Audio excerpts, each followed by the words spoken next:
I think that it's, again, I think it's music for today. That's why. If it was just another one of those, if it was just another Dio album that said, "Oh, your dreams are every," you know what I mean? If it was just one of those, what's the sense in it? I mean, it doesn't say what people are going through today, especially kids. I mean, they're pissed off, and I think that when you hear something like that, it strikes that I don't know, again, that abstract chord in your mind. And just affects you some way. I don't know how it affects people. I do know that we wanted that song to be where it is on the album, the first track, because what it does is it sets the whole album up for being like really weird. I mean, because you don't expect to hear the first. If you're a Dio fan, you go out and buy a Dio record. Even if you're not a Dio fan, you put the tape in and play the CD. The first track you hear is that. You're like, what the hell is that? And that was the purpose of doing it. We wanted to do that track that way so we could put it on first. Well, you definitely accomplished what you wanted to accomplish because of the people that I played the album for pretty much said that. That's great, man. Thanks. I'm really glad you told me that. It's really good to know that. Thanks. No problem. Strange Highways was released back in October in Europe, but just recently in the States. What led to the delay of the album domestically? Well, we usually have our chances to release at the same time because they are two different. Because they are normally we've released at the same time, so there's no import problem. But this time we wanted. Well, let me tell you another thing first. The problem that creates is you have to now choose a market to tour in.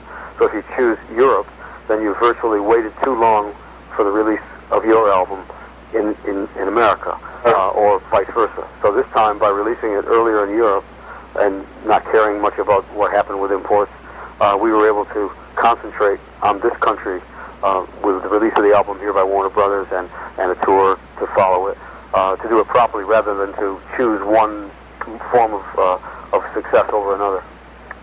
Okay, so let me ask you then, have you toured Europe then? Yes, we have.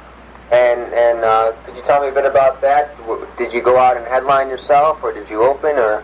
Yeah, we did a headline tour with a band called Freak of Nature. Right. That was Mike Tramp's band before.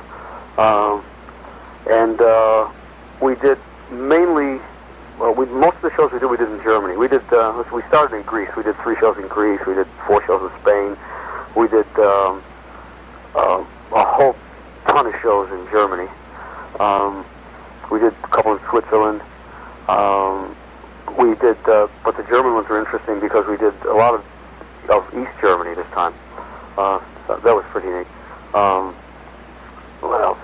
What did we do?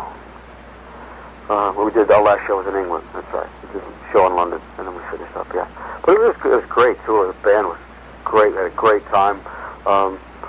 Very strange fan core. It's like very different than it used to be now. A lot more females in the audience. Really? Yeah, a lot more than ever before in Europe. It was very, very strange. It was always before, like completely leather-clad, Motorhead shirts on, Dio shirts on, Metallica shirts on, things like that. And, mainly guys drunk out of their skulls. But this time, a lot of females there. A lot of them. I mean, even a lot of females who didn't have leather on. It was very strange. I don't know what that means. Yeah, that is really strange. Yeah. Maybe you're becoming the sex symbol over in Europe.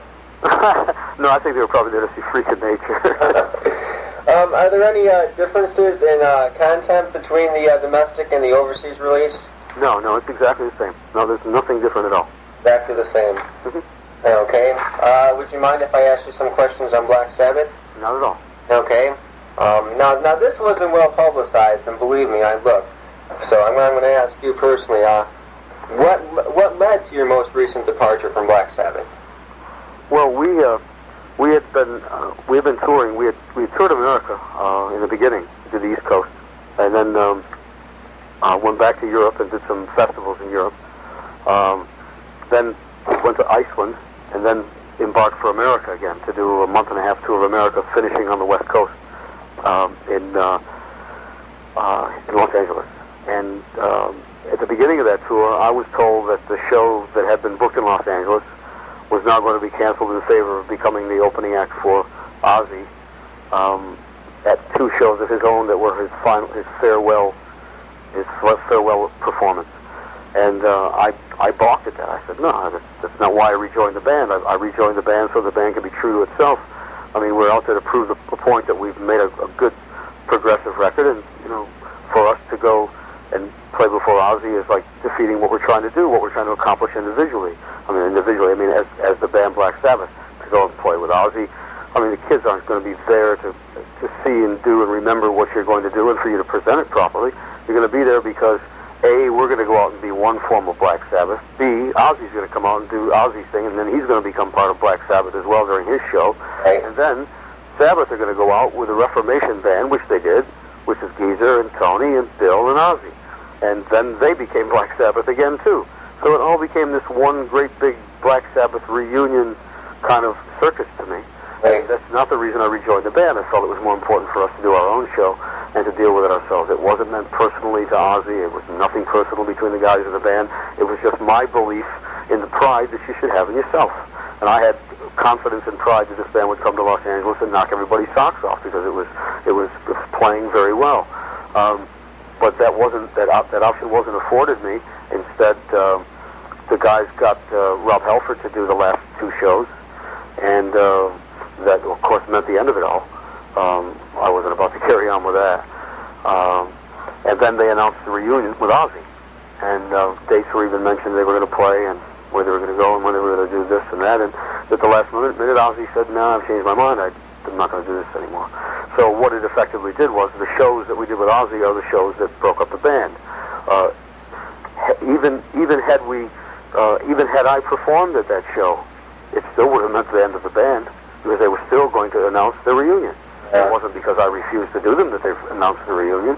It's because they wanted to have the reunion, whether it be for monetary gain or success gain, whichever it was. I mean, it was their right to do it, and I applauded them for that. I thought it was great.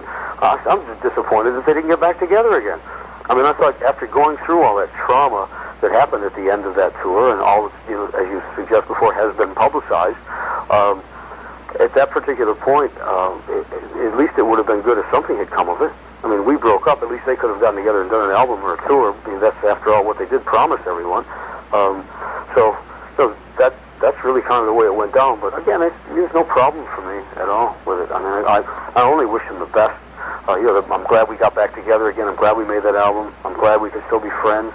And I hope everybody can be as successful as possible. It'll be good for them.